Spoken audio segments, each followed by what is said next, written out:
본 방송에서 제공하는 부동산 정보는 투자 판단에 대한 참고 자료입니다. 방송에서 제공하는 부동산 물건의 가치, 가격 상승 및 가격 하락에 대해서는 방송사에서 보장하지 않습니다. 투자에 유의하시기 바랍니다. 본 방송 제작진 및 출연진은 방송통신심의위원회 규정을 준수합니다.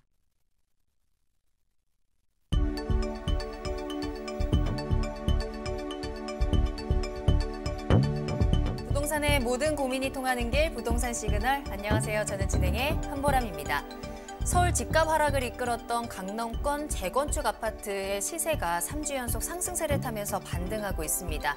실제 강남 재건축의 주요 단지 아파트들은 급매물을 중심으로 거래가 늘어나고 또 호가가 상승하면서 매수 대기자들의 움직임이 시작되고 있습니다.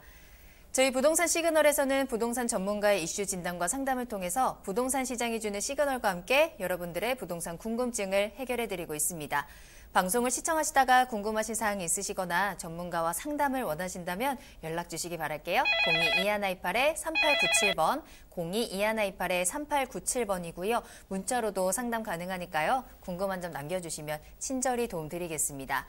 그리고 유튜브를 통해서 실시간 참여 가능하십니다. 유튜브에 알토마토를 검색하시거나 주소를 직접 입력하고 들어오시면 되고요. 또 여러분들의 궁금증 실시간으로 해결해드리는 오픈 채팅 상담도 운영하고 있습니다. 부동산 토마토TV 오픈 채팅방에 여러분들의 궁금증 남겨주시길 바랍니다. 자, 그럼 부동산 시그널 참여 방법 보시고 본격적으로 출발합니다. 부동산의 모든 고민이 통하는 길, 부동산 시그널. 여러분도 참여하실 수 있습니다. 첫 번째, 유튜브 라이브 방송을 통한 실시간 참여. 유튜브에서 알토마토를 검색하거나 주소를 입력해 들어오세요.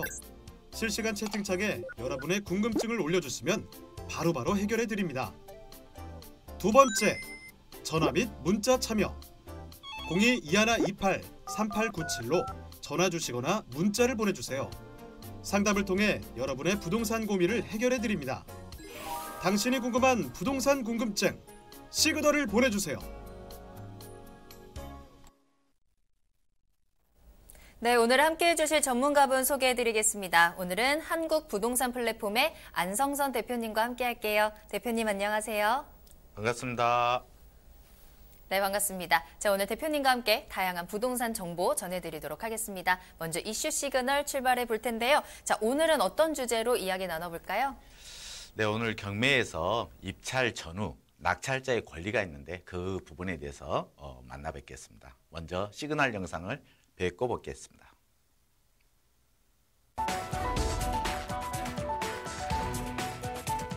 부동산 경매란 채권자의 신청에 따라 법원이 채무자의 부동산을 강제로 팔아서 빌린 돈을 돌려주는 강제 집행 절차를 말합니다.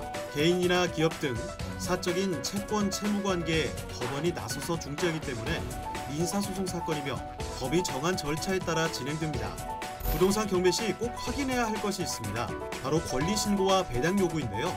경매가 개시되면 임차인의 경우 주민등록을 전입하고 확정일자를 받았다고 하더라도 법원에서 정한 기한까지 권리신고와 배당 요구를 하지 않으면 나중에 매각대금에서 배당을 받을 수 없게 됩니다. 권리 분석의 핵심은 말소기준 권리입니다. 말소기준 권리를 가지고 소멸하거나 인수하는 권리상의 하자를 나누는데요. 소멸주의란 낙찰자가 낙찰을 받고 잔금을 납부하면 그 사건의 말소기준 권리를 포함해서 뒤에 있는 권리상의 하자들은 모두 소멸하는 것입니다. 부동산의 등기부에 빚이 많거나 또는 임차인이 많아도 입찰에서 낙찰받을 수 있는 이유가 바로 소멸주의 때문입니다. 오늘은 부동산 시그널과 함께 경매 입찰 전후 낙찰자의 권리에 대해 더욱 자세히 알아보겠습니다.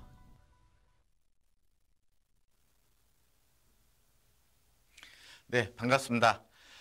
시그널 영상에서도 말씀드렸듯이 오늘은 입찰 전후 낙찰자의 권리에 대해서 여러분과 조금 정보를 드리고 싶습니다.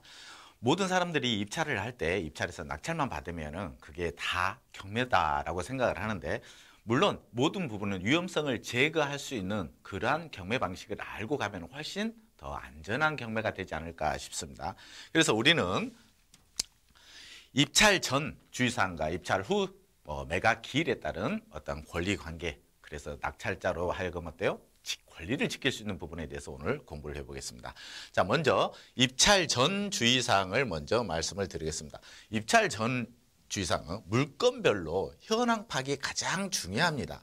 그래서 임장을 꼭 가시라는 부분이 이러한 부분이겠죠. 그래서 물건의 현장을 먼저 가신 다음에 그 부분에 대한 점유권은 누가 가지고 있는가? 채무자 겸 소유주가 가지고 있나? 임차인이 가지고 있나? 아니면 거기에 따른 현황상의 어떤 권리자가 가지고 있는가를 꼭 여러분이 아셔야 됩니다. 그 권리자 파악이 가장 중요하다고 할 수 있겠습니다. 그래야 다음에 낙찰 이후 명도까지 여러분이 편하게 갈 수 있다. 이런 말씀을 드리고 싶습니다. 그래서 그런데 그 부분에 있는 점유권자의 권리자가 있는데 이걸 어떻게 아느냐 이런 부분이 이제 문제가 될 수가 있습니다. 사실은. 하지만 등기부상, 등기부는 그 부동산의 역사를 말해준다고 했습니다. 그 등기부를 어때요? 시간별로 차분히 여러분이 어때요? 파악을 하시다 보면은 그 점유권자가 어떤 상황에 놓여 있는가까지 다 눈에 보일 수 있다. 이 말씀을 꼭 드리고 싶습니다. 자, 두 번째로 권리 분석 자체는 여러분이 이제 권리 분석 그러면은 등기부상의 권리 분석이겠죠. 먼저 등기부는 그 부동산의 역사를 알 수 있다고 했습니다. 자, 그래서 등기부 등본은 해당 부동산에 대한 모든 역사와 권리가 기재된 공적인 장부다. 그런데 그 누구도 어때요? 다 열람할 수 있습니다. 그래서 그 부동산의 소유권자만 그 등기부의 권리를 파악할 수 있는 게 아니라 제3자, 그 집안의 소재지에 관심 있는 제3자 그 누구나 열람을 해서 그 부동산의 권리를 파악할 수 있다. 이렇게 여러분이 알고 계시면 될 것 같습니다. 자, 다음에 낙찰 후에입니다. 입찰 전에는 그래서 여러분이 현장을 반드시 가보셔가지고 점유권자를 파악하시고 또 수익 분석해서 또 그 미래 가치 분석까지 해주시면 좋겠죠. 자, 그래서 입찰을 하는 당일날 이제 내가 낙찰을 받았습니다. 낙찰 받은 다음에 오늘 낙찰 받으면 최고가 매수인으로서요. 기분만 좋겠죠. 하루 기분 땡, 오늘 최고다 이런 말씀하지 마시고 낙찰 받고 나서 어때요? 매각 이제 허가 결정을 내리죠. 7일 후에 매각 결정기일이라고 합니다. 법원에서 이 매각 결정기일로 이 결정을 해주는 게 허부 결정이라고 합니다. 허가, 불허가 결정기일이 낙찰 후 7일입니다. 7일 후에 매각, 허가, 불허가 결정을 해준다. 이렇게 생각하시면 될 것 같습니다. 그러면은 낙찰자의 권리라고 했습니다. 허가, 불허가 결정기일 7일 동안 대부분의 경매인들은 뭘 하고 있을까요? 허가 결정만, 법원의 허가 결정만 기다리고 있습니다. 여기에서 잘못된 거예요.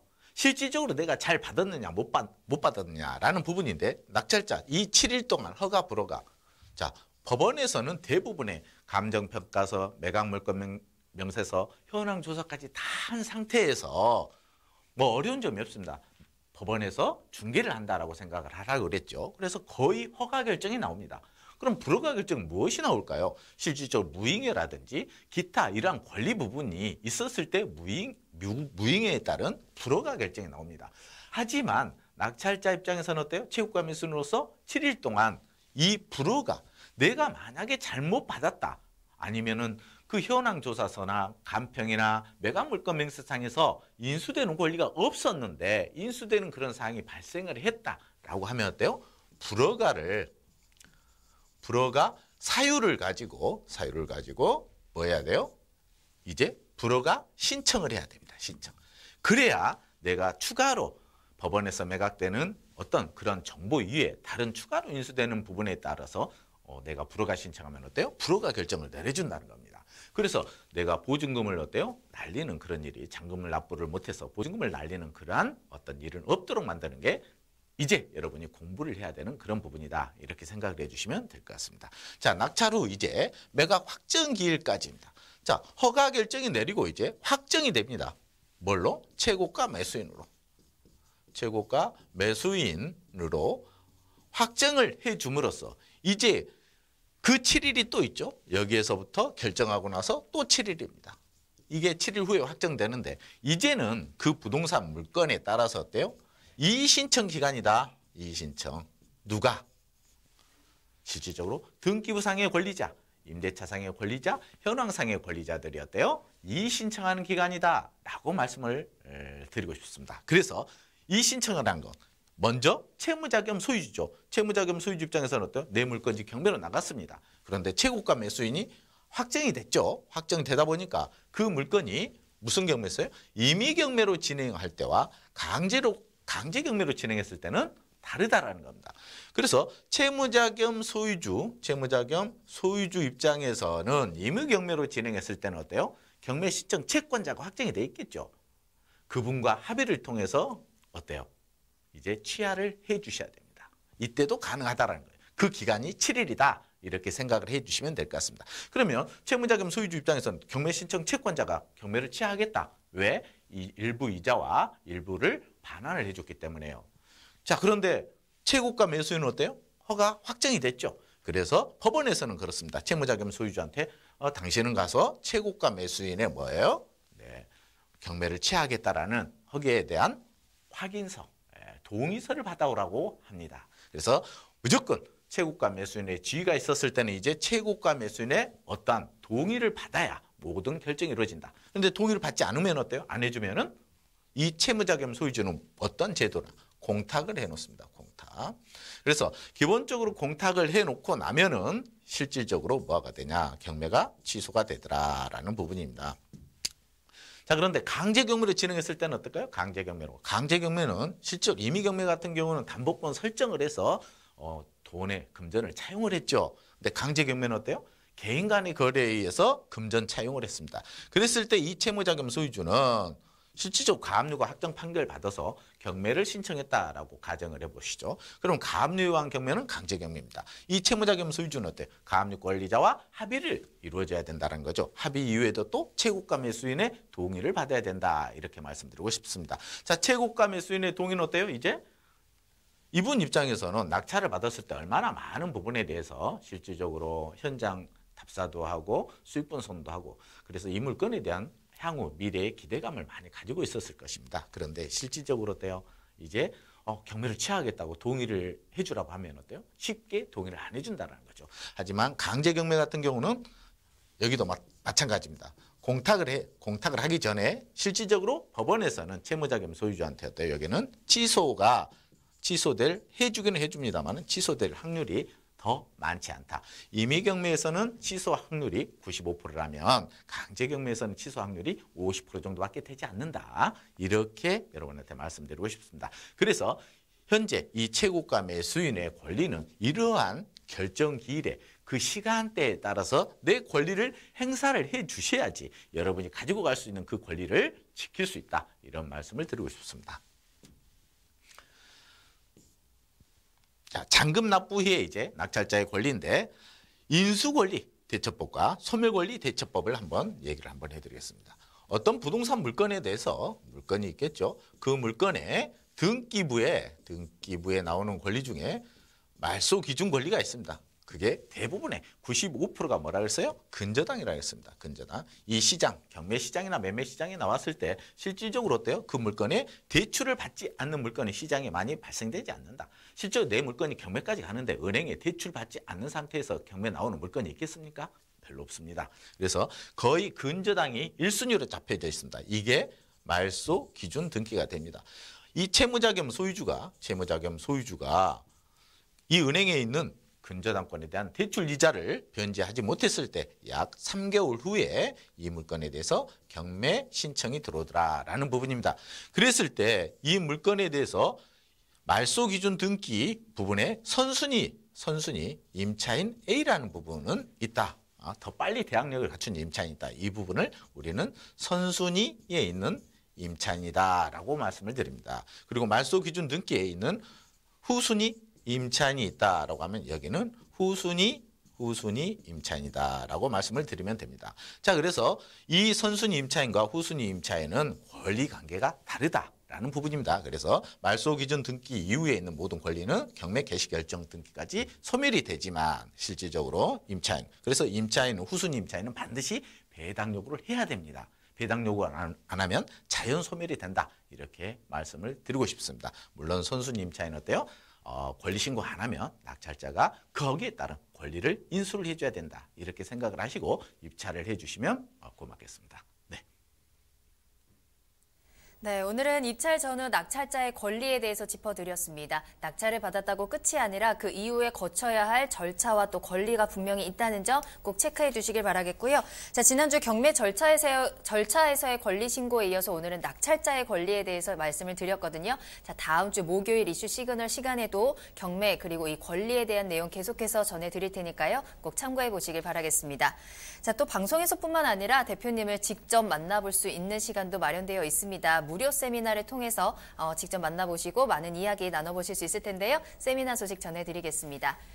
자, 경매로 재테크하는 방법에 대해서 말씀을 드릴 건데요. 동부권과 서부권으로 나누어서 이야기 나눠볼게요. 자, 먼저 동부권입니다. 매주 수요일 오후 2시와 오후 7시에 나눠서 준비되어 있습니다. 장소는 3호선 경찰병원역 3번 출구 앞에 태정빌딩 2층에서 진행이 되고요. 예약이 필수입니다. 아래 나가는 전화번호 체크해 두시고요.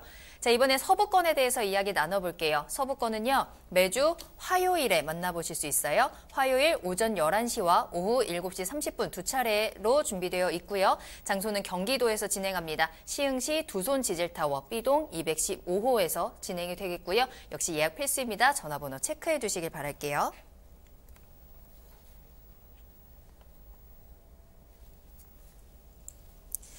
자, 부동산 투자를 통해서 앞으로의 노후를 준비하시는 분들 많을 텐데요. 거기에 접근하는 또 다른 방법 중에 하나가 바로 이 경매일 겁니다. 혼자서 하기에는 좀 조심스럽기도 하고요. 신중한 접근 필요하겠죠. 또 혼자 하다가 놓치는 부분이 생길 수도 있으니까요. 꼭 전문가 만나보시고 자세한 이야기 들어보시길 바라겠습니다. 세미나 참여하셔서 많은 정보 이용하시길 바라겠고요. 전화 꼭 주시길 바랄게요. 022128-3897번, 022128-3897번입니다. 문자로도 상담 가능하고요. 세미나 참여 희망하시는 분들 문의 전화 주시길 바라겠습니다.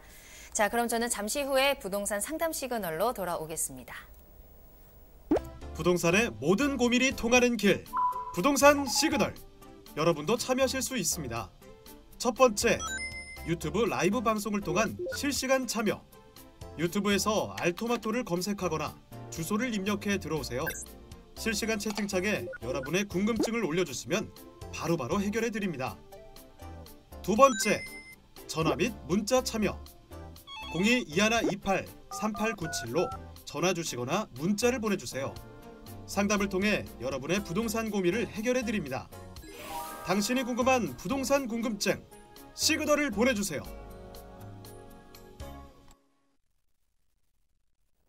네, 여러분들의 부동산 궁금증을 해결해드리는 부동산 상담 시그널입니다. 부동산 시그널만의 다양한 분석을 이용해서 확실한 시그널 보내드리겠습니다. 자, 오늘 안성선 대표님과 함께하고 있고요. 목요일은 정말로 경매와 관련된 질문들 쏟아지고 있거든요. 이렇게 경매에 관심 있으신 분들 정말 많은 것 같은데요. 저희가 오늘도 저희 방송 시간을 통해서 안성선 대표님과 함께 차근차근 궁금증 풀어보도록 하겠습니다. 첫 번째 상담 문자로 연결해 볼게요. 먼저 끝번호 8569번으로 보내주신 문자 사연입니다. 자, 세입자로서 입찰에 참여할 때 참고사항이나 참여 방법, 주의사항 같은 건 어떤 것들이 있을까요? 라는 질문 주셨네요. 자, 바로 대표님께 한번 이야기 들어볼게요. 세입자로 입찰에 참여할 때 어떤 점 주의해야 할까요, 대표님? 예, 문자 상담이 왔는데요. 자, 먼저 질문사항이 있겠죠. 질문사항. 그 물건의 임차인입니다. 어떤 권리자가 등기부상의 권리자가 있을 것이고 임대차상의 어떤 권리자가 있습니다. 그런데 아까 말씀드린 첫 번째 어떤 말소 기준 등기라는 게 있죠. 말소 기준이 되는 이 등기 있는데 여기에 선순위 임차인, 여기에 선순위죠. 선순위 임차인과 후순위 임차인으로 나눠질 수가 있습니다. 후순위. 자, 그러면은 우리가 이 물건이 경매로 진행됐을 경우 임차인이 지금 선후순위가 확정이 되지 않아서 말씀드린 겁니다. 선순위 임차인이 이 물건을 실질적으로 낙찰을 받는다. 낙찰 조건부다라고 하면은 선순위 임차인에서는 어때요? 배당 요구죠. 배당 요구. 배당 요구 유무에 따라서 달라질 거라고 생각합니다. 선순위 임차인이 배당 요구를 했다라는 거는 실질적으로 내가 보증금을 돌려주세요라는 의사표시라고 했습니다. 그러면 이 배당 요구를 했을 경우는 거의 입찰을 안 하겠죠. 선순위 임차인에서는 실질적으로 낙찰을 받으려면 배당 요구를 하지 않으면 그 물건이 어때요? 유찰이 많이 될 것 같습니다. 그러면서 그 물건을 낙찰받는 그런 형태의 어떤 조건을 가지고 가시면 훨씬 낙찰받기가 편하지 않느냐 이렇게 말씀을 드리고 싶고요. 후순위 임차인입니다. 후순위 임차인은 반드시 배당 요구를 해야 된다 그랬죠. 배당 요구를 해놓고 이분의 실질적인 확정일자를 받았다라고 하면은 첫 번째 순위 배당이죠. 순위 배당이냐, 두 번째는 최우선 배당이냐. 이 둘 중에 하나 실질적으로 순위 배당, 최우선 배당을 먼저 받고 순위 배당까지 받을 수 있는 그러한 어떤 배당 금액이 확정이 된다면은 이 부분은 어때요? 배당 요구를 함과 동시에 이 물건을 입찰해서 낙찰받았다라고 하면은 그 배당금을 뭐 할 수 있더라? 상계 신청할 수 있습니다. 상계 신청. 상계 신청이라는 거는 내가 받을 배당금을 잔금에 포함시켜 주세요라는 어떤 의사 전달이다. 이렇게 말씀을 드리고 싶습니다. 그래서 상계 신청 부분. 현재 그 물건이 경매 물건이 임차인이 낙찰받기는 생각보다 어때요? 더 쉽다. 이렇게 말씀을 드리고 싶습니다. 물론 명도할 이유가 없지 않습니까? 네. 이렇게 했으면 문자 상담이라 어떤 물어볼 수 있는 부분은 없을 것 같고요. 네. 답변이 됐는지 모르겠습니다. 네. 네, 첫 번째 상담, 세입자로 입찰에 참여할 때 어떤 점을 주의해야 하느냐라는 질문이셨는데요. 대표님께서 간단하게 정리를 좀 해주셨습니다. 더 자세한 궁금증은요, 언제든지 전화 주시면 또 저희가 친절하게 상담 도와드리고 있거든요. 궁금하신 사항 생기실 때 언제든지 부동산 상담 시그널 전화번호 이용해 보시길 바라겠습니다. 02-2128-3897번, 02-2128-3897번 활짝 열어두도록 하겠습니다. 자, 두 번째 상담 연결할게요. 이번에는 전화로 연결되어 있다고 하네요. 안녕하세요, 시청자님. 네, 안녕하세요. 네, 안녕하세요. 반갑습니다. 네. 네, 오늘 어떤 궁금증 해결해 드릴까요? 그 경매 입찰 시에 네. 그 당에 쓰인 압류 금액을 알 수 있는 방법이 없을까요? 알겠습니다. 자, 그 부분이 궁금하셔서 전화를 주셨는데요. 한번 대표님께 여쭤보도록 하죠. 자, 경매를 입찰할 때 압류 금액을 알 수 있는 방법이 있을까요, 대표님? 네. 반갑습니다. 안녕하세요. 네. 일단은 제가 어떤 경매 물건이라 그랬죠. 경매 물건에서 이 물건에 물론 이제 경매에 대해서 조금 많이 아시는 분인 것 같아요. 그렇죠? 공부를 하고 있어요. 공부하고 있습니까? 예. 그럼 그 물건에 먼저 근저당이 있다. 두 번째, 가압류가 나왔다라고 했는데 가압류까지 나오면 어때요? 이 물건의 소유권자, 채무자 겸 소유주라고 간정했을 때 여기에 압류가 들어오겠죠. 세금을 안 낸다는 소리죠. 그러면은 세금까지 안 냈는데 물론 경매가 진행될 거라고 판단이 됩니다. 자, 그랬을 때 이 압류입니다. 압류는 실질적으로 어때요? 행정기관에서 시군구청에서 어떤 재산세라든지 모든 세금입니다. 그리고 세무서에서 어떤 세금 이런 부분이 압류로 나올 수 있는데 결국은 문제는 뭐느냐? 이 물건의 근저당권을 우리 고객님께서는 실질적으로 이 근저당권의 MPL이라는 걸 알지 모르겠습니다만은 이 은행이 가지고 있는 이 근저당을 부실채권으로 실질적으로 유동화회사로 매각을 합니다. 그런데 이 압류 금액은 실질적으로 시군구청에서 아무리 입찰하는 입찰자에게는 알려주지 않습니다. 입찰자. 그래서 이 압류가 당해세다라고 하면은 이 등기부상의 선순위인 이 근저당보다 실질적으로 당해세가 더 배당을 빨리 받아갑니다. 그런데 이 당해세가 어때요? 금액이 크다라고 하면은 이 MPL 유동화 회사도 어때요? 실질적인 채권 회수를 다 못할 가능성도 높겠죠. 그러죠? 네. 예. 자, 그러면은 이 MPL 유동화 회사에서는 실질적으로 물건의 근저당 권리자입니다. 은행에 있는 근저당을 매수를 했기 때문에. 자, 그래서 유동화 회사에서는 압류 시군구청에 저는 이 물건의 근저당권자인데 압류 금액이 얼마입니까? 라는 부분을 알 수 있다. 첫 번째, 이 근저당권자 유동화 회사엔 근저당권자는 이 부분에 대해서 압류 금액을 알아볼 수 있다. 라고 말씀드리고 싶고요. 두 번째입니다. 두 번째. 그 물건의 직접적인 채무자 겸 소유주죠. 채무자 겸 소유주는 내가 세금을 얼마만큼 냈는지, 얼마만큼 밀려 있는지 이 부분을 알 수가 있습니다. 그런데 실질적인 세금을 채무자 겸 소유주도 얼마의 세금이 나오는지는 모를 수 있어요. 그렇기 때문에 반드시 제가 여러분한테 이런 말씀을 드리죠. 입찰하기 전에 반드시 뭐 해라? 현장을 가서 거기에 있는 이해관계, 특히 점유권자, 채무자 겸 소유주가 점유하고 있으면 이 부분에 대해서 압류가 있다. 혹시 밀린 세금, 당해세 부분은 어느 정도 있는가라는 부분을 알고 여러분이 입찰해 주시면은 아니면은 어떤 권리에 투자를 해 주신다면은 실질적인 부담 없이 경매로 낙찰을 받지 않을까 이렇게 생각합니다. 그래서 제가 말씀드릴 수 있는 거는 이 물건의 경매 압류 금액이다라고 하면 이 물건의 이해관계인을 통해서 알아볼 수 있다. 압류 금액은 이렇게 말씀드리고 싶습니다. 이해가 좀 되셨나요? 아, 네. 예. 알겠습니다. 네, 전화 주셔서 감사합니다. 경매에 대해서 공부를 하시는 과정에서 궁금하신 사항 생기셔서 저에게 연락을 주셨는데요. 자, 이렇게 경매에 대해서 관심 있으신 분들 혼자 공부하시다가 막히시는 부분이 있으시면요. 언제든지 또 저희 부동산 시그널로 연락 주시면 또 안성선 대표님과 함께 궁금증 풀어드리고 있으니까요. 주저하지 마시고 저희 문의 전화로 연락 주시기 바라겠습니다. 전화번호 다시 한번 알려드릴게요. 02-2128-3897번, 02-2128-3897번입니다. 전화, 문자 모두 가능합니다. 자, 이렇게 해서 오늘 계속 안성선 대표님과 함께 경매와 관련된 여러분들의 질문 해결해드리고 있습니다. 주저하지 마시고 언제든지 연락 주시고요. 세 번째 상담 전화로 연결해 볼게요. 안녕하세요, 시청자님. 안녕하세요. 네, 안녕하세요. 반갑습니다. 네, 어떤 게 궁금하실까요? 네, 지분 경매 좀 질문 드릴게요. 네. 네, 2분의 1 지분 경매가 나왔는데요. 네. 선순위 근저당이 있고 후순위 임차인은 4명이며 각각 대항력이 없고 배당 요구를 하였습니다. 네네. 이 경우에 그 경락인은 상대 2분의 1 지분 권자 및 대항력 없는 임차인을 상대로 네. 인도 명령이 가능합니까? 알겠습니다.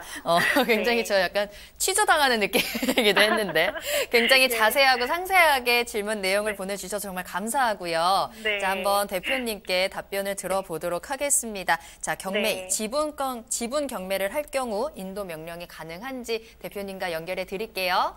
네. 반갑습니다. 네, 반갑습니다. 네, 질문사항은 잘 들었고요. 실질적으로 네.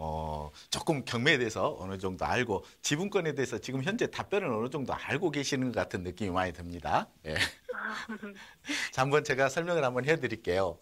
그 물건의 소유권 자체가 2분의 1이라 그랬죠? 그죠? 예, 2분의 1 지분으로 소유권이 되어 있다 이 말씀이잖아요. 그죠? 예, 그리고 그 물건의 등기부에 실질적으로 근저당이 설정되어 있다라고 가정했을 때 후순위 임차인이 있습니다. 임차인 1번, 임차인 2, 임차인 3, 임차인 4라고 했는데 이 물건이 경매로 진행되는 물건이다라고 했을 때 질문사항이 이 하나가 2분의 1 지분에 의한 경매다라고 했을 때 이 지분권자, 남아있는 지분권자의 인도명령이 가능한가라는 부분이었고 후순위 임차인 4분에 대한 인도명령 가능 여부입니다. 맞지요? 네, 맞습니다. 예. 자, 인도명령 두 건데 먼저 지분권자로 말씀을 드릴게요. 실질적으로 이 물건에 하나의 집합건물이든 단독이 되는지는 모르겠습니다만은 이 2분의 1 지분만 경매로 나온 겁니다. 그래서 2분의 1 지분권자는 어때요? 아직도 권리의 하자가 발생된 그런 상황이 아닙니다. 그래서 이 2분의 1 지분권자는 인도명령 대상자가 아니다라고 말씀드리고 싶고요. 자, 나머지 이 후순위에 있는 임차인들은 권리신고를 했죠. 권리신고하고 배당 요구까지 했다고 말씀을 드렸기 때문에 이분들은 어때요? 내 보증금을 받아가겠죠. 하지만 이 배당금이 얼마만큼 남아있는가 아니면 후순위가 최우선으로 배당을 받아갈 수 있는 금액이 과연 얼마만큼 있느냐 이 부분을 여러분이 알아주시면 될 것 같습니다. 그래서 이 후순위 임차인들은 배당 요구를 했기 때문에 어차피 배당 요구 유무에 관계없이 후순위는 뭐예요? 인도명령 대상자다. 이렇게 생각을 하시면 될 것 같습니다. 그래서 인도명령이 가능하다. 그러면 결국은 이 물건의 사용 수익이 문제가 되겠죠. 이 물건의 2분의 1만 내가 낙찰을 받는 겁니다. 입찰 들어가서 2분의 1 낙찰 받아서 결국은 어때요? 이 물건에 대한 사용 수익권은 과연 누구한테 있느냐? 이 부분이 가장 여러분이 공부를 해야 될 그런 부분이지 않느냐 싶습니다. 물론 가장 합의를 봐서 갈 수 있는 부분인데 사용 수익권은 2분의 1을 초과한 부분에 대해서만 사용 수익권자다. 근데 2분의 1 지분권자가 어때요? 임대를 만약에 냈다라고 하면 어때요? 거기에 따른 임차인이 있겠죠. 그 임차인은 실질적으로 주택임대차 보호법이라는 특별법에 보호를 받지 못하는 임차인이 됩니다. 그렇기 때문에 2분의 1 우리가 일반적으로 공부하면서 경매를 공부하면서 2분의 1 지분권을 가지고 있다고 해서 그분과 실질적인 어떤 임대차 계약을 체결해서는 안 된다라는 말씀을 드리고 싶습니다. 일단 이렇게 설명을 드렸는데 어떠세요? 아, 네, 도움이 많이 된 것 같습니다. 네, 궁금했는데. 네. 경매 성공하십시오. 예, 감사합니다. 네. 네. 네, 전화 주셔서 감사합니다. 저희 이렇게 꼼꼼하고 자세한 정보 주시면 또 저희가 더 친절하게 상담 도와드리고 있으니까요. 언제든지 연락 주시길 바라겠고요. 인도 명령에 대한 부분 설명해 도와드렸고요. 플러스 주의사항까지 말씀을 드렸습니다. 잘 참고해 보시길 바라겠습니다. 자, 이렇게 오늘 안성선 대표님과 함께 여러분들의 부동산 궁금증 모두 해결해 드렸습니다. 더 궁금하신 사항 많으실 거예요. 추가적인 상담도 필요하실 거고요. 세미나 참석하시면 더 자세한 정보 얻어가실 수 있습니다. 대표님을 직접 만나볼 수 있는 무료 세미나 소식 전해드리겠습니다. 자, 경매로 재테크하는 방법에 대해서 이야기 나눠볼게요. 먼저 동부권에 대한 이야기 나눕니다. 동부권은 매주 수요일에 대표님 직접 만나보실 수 있어요. 오후 2시와 오후 7시 두 차례로 나눠서 진행을 하고요. 장소는 3호선 경찰병원역 3번 출구 앞에 태정빌딩 2층으로 찾아가시면 되겠습니다. 예약 필수입니다. 2128-3897번 전화번호 꼭 체크해 두시고요. 자, 경매로 재테크하는 방법 이번에는 서부권입니다. 서부권은 화요일에 진행이 되는데요. 오전과 오후 두 번 나뉩니다. 오전 11시, 오후 7시 30분. 경기도 시흥시 두손 지젤타워 B동 215호에서 진행이 되고요. 역시 예약 필수입니다. 2128-3897번 전화 주시길 바랄게요. 네, 세미나 참여를 희망하시거나 더 궁금하신 사항이 있으시다면 언제든지 부동산 시그널 문의 전화 이용해 주시기 바랍니다. 02-2128-3897번, 02-2128-3897번이고요. 문자로도 상담 가능합니다. 또 현재 저희 프로그램 유튜브를 통해서 실시간 참여 가능하십니다. 유튜브에 알토마토를 검색하시거나 주소를 직접 입력하고 들어오셔서 저와 채팅으로 함께해 주시고요. 또 부동산 토마토TV 오픈 채팅방 이용하시면요. 여러분들의 궁금증 실시간으로 해결해 드리고 있으니까요. 많은 이용 부탁드리겠습니다. 자, 그럼 참여 방법 다시 한번 보시고요. 저는 잠시 후에 투자 정보 가지고 돌아오겠습니다. 부동산의 모든 고민이 통하는 길, 부동산 시그널. 여러분도 참여하실 수 있습니다. 첫 번째, 유튜브 라이브 방송을 통한 실시간 참여.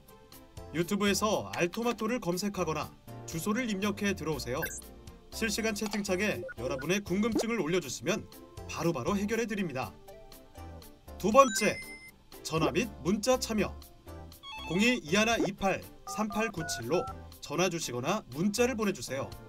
상담을 통해 여러분의 부동산 고민을 해결해 드립니다. 당신이 궁금한 부동산 궁금증, 시그널을 보내주세요. 네, 부동산이 주는 시그널을 파악해 부동산에 대해서 분석해드리는 부동산 시그널. 계속해서 안성선 대표님과 함께하고 있습니다. 이번에는 투자 정보 알아볼게요. 자, 첫 번째로 알아볼 투자 정보는요. 도시형 생활주택 소개해 드릴 건데요. 위치는 충남으로 가보도록 하겠습니다. 충남 천안시 불당동에 위치한 도시형 생활주택입니다. 먼저 기본 정보부터 알아볼까요? 네.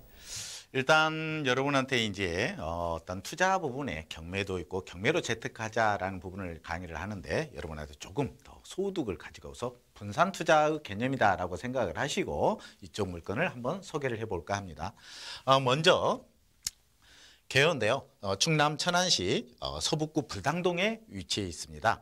면적은 전용이 16.11제곱미터, 공용은 34.51제곱미터. 의 면적을 가지고 있는 물건이다라고 생각하시면 될 것 같습니다. 층수는 토탈 6층이다. 지금 현재 나와 있는 물건 6층이고 지하 2층에서 지상 10층의 어떤 건물이다. 이런 목적물이다라고 생각해 주시면 되고요. 용도는 도시형 생활주택이면서 근린생활시설이다.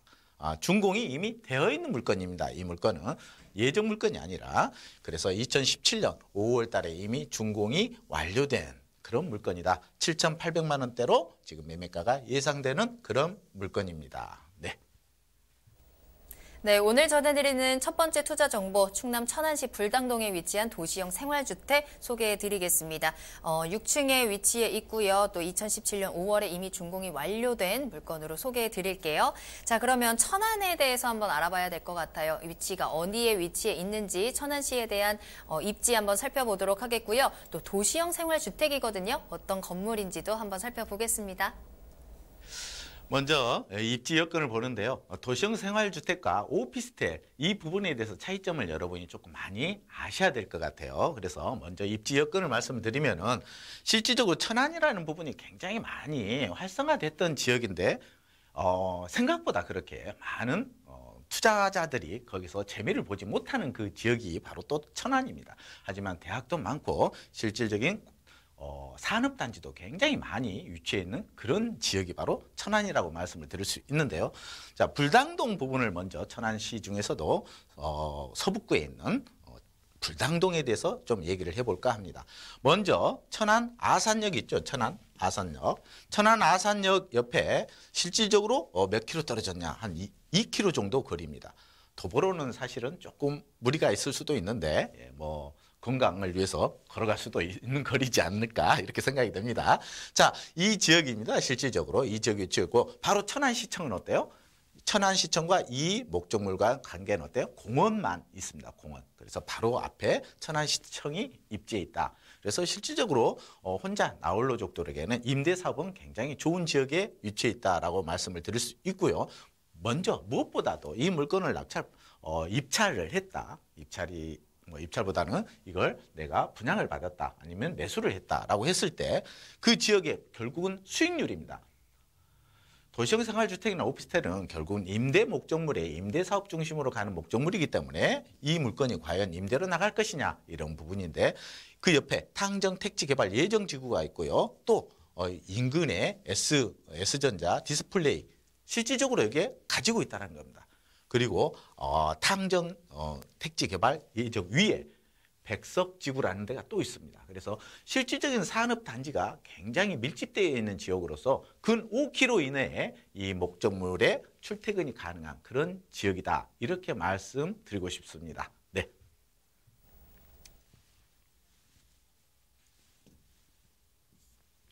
자, 먼저 이 물건의 입지를 보고 나서 건물 특징을 보시면은 자, 도시형 생활주택이기 때문에 전부 다 약간의 건물이 한 동입니다. 한 동이기 때문에 색깔별로 약간의 차이점이 있습니다. A타입, B타입, C타입, D타입 이런 형태로 나와 있는데 이 목적물에 대해서 여러분이 꼭 현장을 방문하시고 여러분이 그 물건에 대한 계약 부분이 이루어지면 더 좋을 것 같다라는 말씀을 드리고요. 이 물건에 대해서는 조금 더 자세히 말씀을 드리도록 하겠습니다. 네.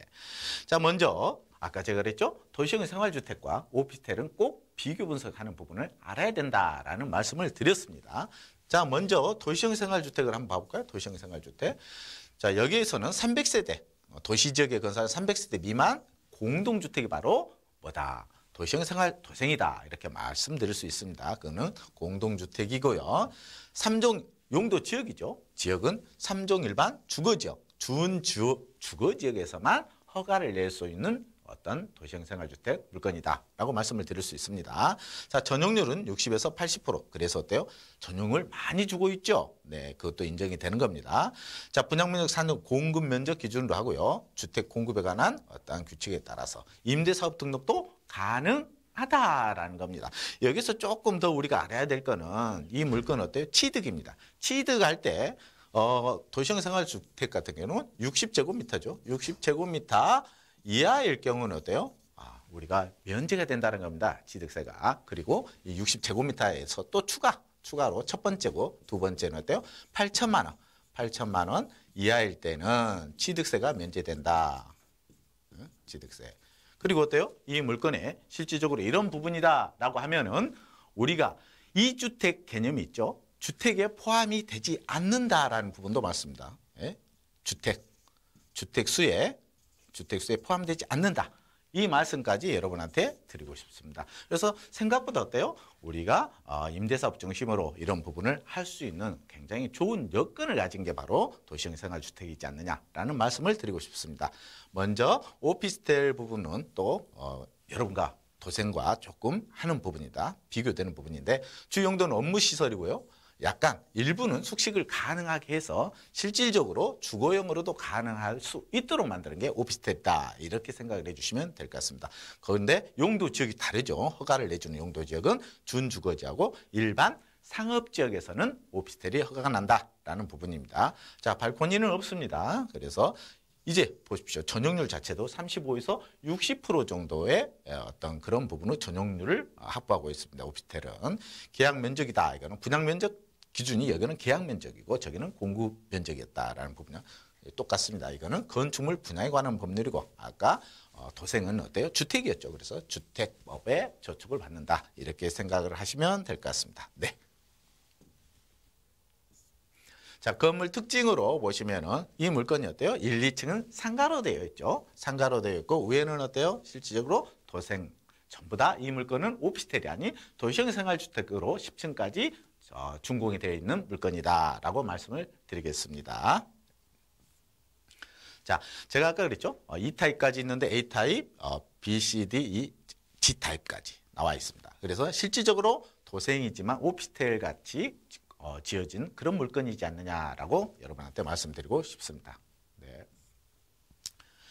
자, 건물 특징으로 봤을 때 아까 내부 보셨죠? 전체적으로 어때요? 풀 옵션 되어 있는 빌트인 구조 시스템으로 되어 있다. 여러분한테 편안하게 바로 몸만 들어가서 거주할 수 있는 그러한 물건이다라는 말씀을 드리고 싶습니다. 물론 대학생들 많다 그랬죠. 시세보다 저렴한 분양가를 여러분한테 말씀드리고 취득세, 물론 재산세 부분. 취득세나 재산세도 면제된다라는 부분입니다. 재산세는 40제곱미터죠. 아까 취득세 부분은 60제곱미터 이하일 때 재산세는 40제곱미터라 했어요. 이 부분은 조금 다릅니다. 각종 세제 혜택이 있는 게 바로 도시형 생활주택이다. 이렇게 말씀드릴 수 있습니다.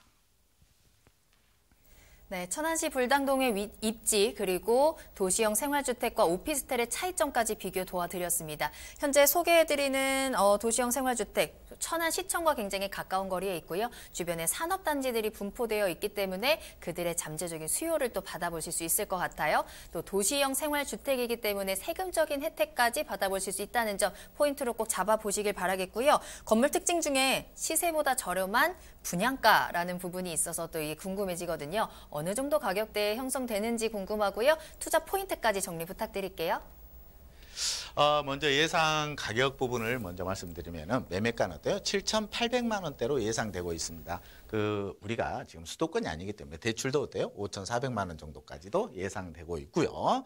실투자 금액은 2,400만 원대인데 이하입니다. 이하. 이 말씀을 꼭 드리고 싶습니다. 그래서 시세 아까 제가 그랬죠? 이 부분 이하로 분양을 받을 수 있다라는 부분을 말씀을 드리겠습니다. 자, 그러면 이 물건에 불당동에 있는 도시형 생활주택의 투자 포인트를 말씀드리겠습니다. 가장 중요한 부분이겠죠. 트리플 역세권이라는 거죠. 먼저 KTX와 SRT 그리고 1호선 전철이 여기까지 내려간다는 소리입니다. 그리고 5km 이내에 산업단지가 상당히 많은 인력이 포함되어 있습니다. 그리고 옆에 인근에 우리가 S전자 디스플레이가 여기에 있다라는 말씀을 먼저 드리고 싶고요. 그래서 실질적인 어떤 임대사업 목적으로 이 물건을 어떤 매수를 한다면 훨씬 좋은 결과가 나타나지 않을까 싶습니다. 그래서 내부 물건은 빌트인 내부 구조로서 풀옵션 시스템으로 되어 있다는 걸 말씀드리고요. 주변 산업단지 추가 개발로 인해서 향후 10년 동안 계속 어때요? 천안시라는 게 주변 산업단지가 계속 추가적으로 개발되고 있는 지역이다. 이 말씀을 드리고 싶습니다. 그래서 10년 정도는 안정적으로 임대 수요가 확보되어 있는 그러한 물건이다라는 말씀을 드리고 싶습니다. 네, 충남 천안시 불당동에 위치한 도시형 생활주택 소개해드렸습니다. 이 물건에 대해서 관심이 생기셨나요? 더 자세한 사항이 궁금하시다면 연락 주시기 바랍니다. 02-2128-3897번, 02-2128-3897번이고요. 문자로도 상담 가능합니다. 자, 두 번째 투자 정보 알아볼게요. 자, 이번에는 전해드리는 정보 굉장히 많은 분들이 눈여겨보실 지역일 것 같아요. 경기도 고양시 대장동에 위치해 있습니다. 다세대 주택 기다리고 있습니다. 기본 정보부터 알아볼게요. 네, 다세대 주택 고양시 대장동에 있는 주택을 좀 소개하고 싶습니다. 자, 그런데 우리 앵커님이 더 관심이 더 많으신 것 같아요. 예. 자, 먼저 위치는 경기도 고양시 대장동 대곡역에 약 1km 떨어진 위치에 존재하는 다빌라입니다. 면적은 대지는 37.05제곱미터, 전용으로 49.72제곱미터의 어떤 면적을 확보되어 있는 빌라인데요. 총 5층 건물 중에 3층에 있는 물건입니다. 그래서 구조로는 방 3개, 거실 하나, 화장실 2개인데 내부가 깨끗해서 실질적으로 19년 올해입니다. 2월 준공이 완료된 물건이다라는 그 부분을 꼭 강조하고 싶습니다. 실질적으로 모든 빌라 같은 경우는 예정 물건이죠. 토지에서 시공하는 도중에 먼저 선분양을 많이 하는데 저는 여러분한테 선분양보다는 조금 미래에 불확실한 부분보다는 준공이 완료된 물건들을 조금 권장을 하고 싶습니다. 자, 매매가는 어때요? 3억 2,800만 원대로 예상되는 물건이다라고 말씀드립니다. 네, 경기도 고양시 대장동에 위치한 다세대 주택 소개해드립니다. 방 3개 구조고요. 올해 2월에 준공이 완료된 신축 건물로 전해드리도록 할게요. 소개해드리는 물건, 위치한 대장동에 대한 입지 다시 한번 자세히 살펴보도록 하겠고요. 또 건물 특징까지 지켜보도록 하겠습니다. 먼저 입지 여건을 설명을 좀 해드리고 싶습니다. 지금 현재 3기 신도시로 이제 주거 지역을 안정화를 위해서 이 지역이 또 모든 국민한테 알려진 지역입니다. 그래서 대곡 지역입니다. 일산 IC 인근에 있는 대곡역이고 이 대곡역이 실질적으로 어때요? 역세권이죠. 토탈 5개의 역세권이다 라고 말씀을 드리고 싶습니다. 그래서 이 대곡역에서는 총 거리가 약 925m 정도에 위치해 있는 물건입니다. 물론 일기 신도시 이 부분으로 역세권 도시개발구역 내에 포함되지 않는 물건입니다. 그런데 이번에 3기에 추가로 하면서 어때요?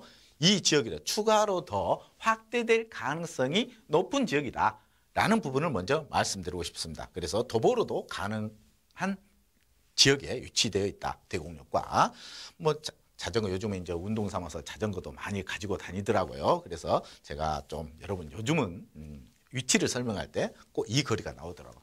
자가용, 도보, 자전거까지. 그래서 인근에 실질적으로 앞으로 미래 가치가 있고 고양해서 대곡역 중심으로 도시개발구역이 확정이 되어 있는 그러한 위치에 있다라는 말씀을 드리고 싶습니다. 자, 도시개발구역으로 이미 예정이 되어 있는 지역입니다. 이 지역은 실질적으로 토지개발구역으로 이미 예정돼서 이렇게 개발이 확정되어 있는 물건이다라는 말씀을 드리고 지금 제가 설명드리는 이 다세대 주택은 이 위치에서 실질적으로 어때요? 약간 떨어져 있는 물건입니다. 약간 떨어져 있는 이 존재에 위치해 있다. 그래서 추가로 개발이 확대될 가능성을 보고 여러분이 실수요자 개념으로 여기에 매수를 한다면 훨씬 더 좋은 결과가 나오지 않을까라는 부분을 말씀을 드립니다. 네. 자, 건물의 특징 보시면은 외부로 이 물건이 아까 제가 그랬죠. 이미 준공이 되어 있는 물건입니다. 내 외관이 상당히 깨끗하게 해서 누구나 그런 부분에 대해서 선호도가 높은 그런 주택이다. 이런 말씀을 드리고 싶고요. 내부까지 제가 직접 갔다 왔거든요. 갔다 왔는데도 이 물건에 대해서 한번 거주하고 싶다라는 생각을 많이 드는 그런 물건이다. 라고 말씀을 드릴 수 있겠습니다.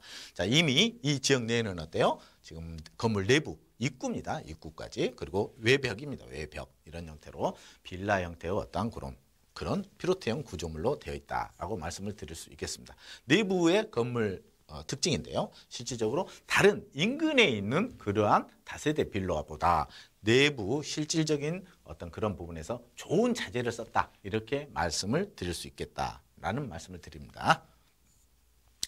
자, 먼저 예상 가격입니다. 향후 이 물건의 예상 가격은 3억 2,800만 원 정도를 예상하고 있는데요. 3억 2,800만 원. 생각보다 조금 이런 부분을 할 수 있는데 미래 가치를 보고 투자한다면 괜찮은 가격이다라고 말씀을 드릴 수 있겠습니다. 대출이 약 2억 3천만 원대로 예상되고 있고 실투자 금액은 약 9,800만 원대로 예상합니다.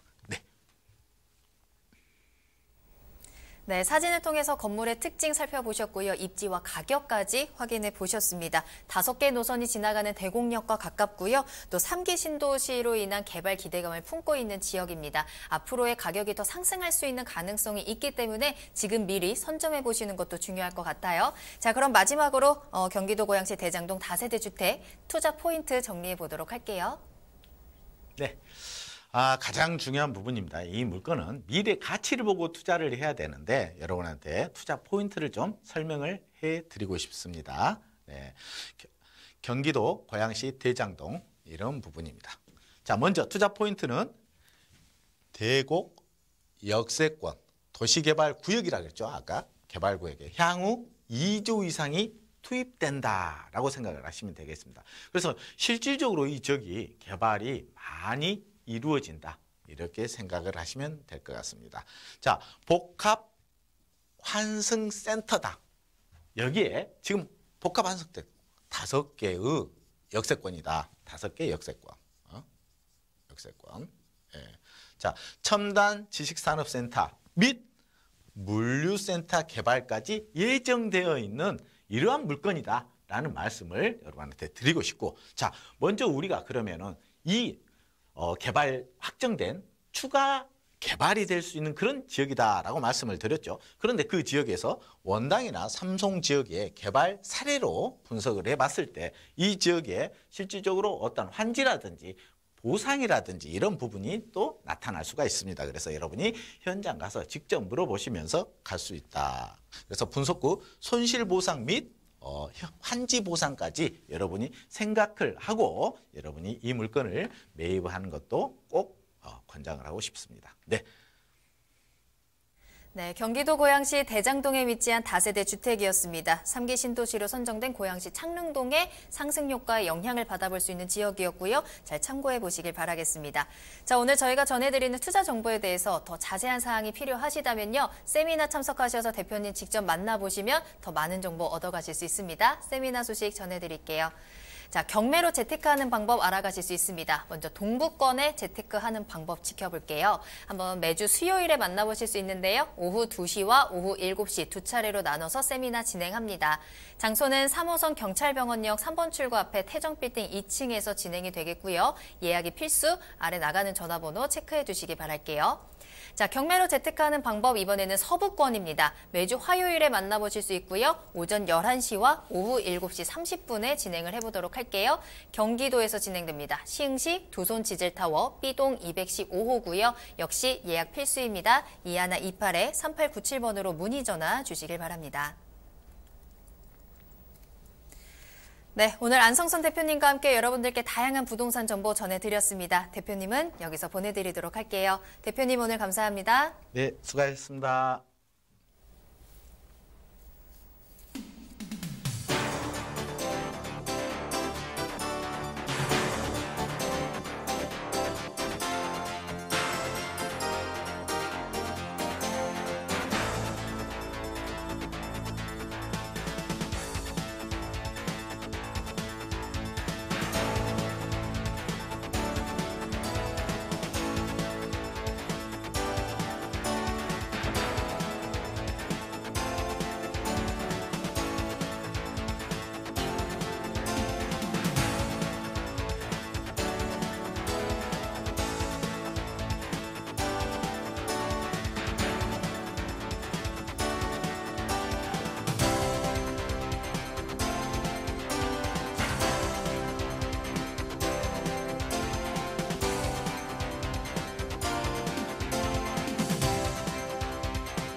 네, 부동산 시그널 오늘 저희가 준비한 내용은 여기까지입니다. 방송이 끝난 이후에도 상담 접수 계속 받고 있으니까요. 여러분들의 궁금증 계속해서 시그널을 보내주세요. 02-2128-3897번, 02-2128-3897번입니다. 문자로도 상담 가능하고요.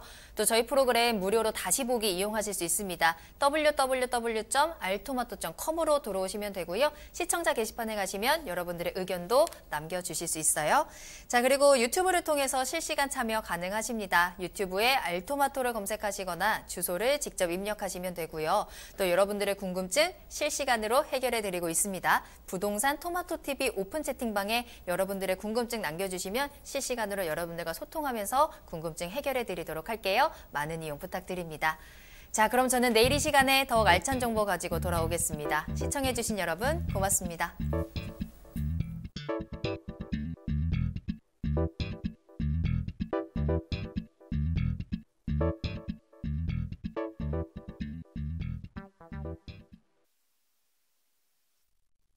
본 방송에서 제공하는 부동산 정보는 투자 판단에 대한 참고 자료입니다.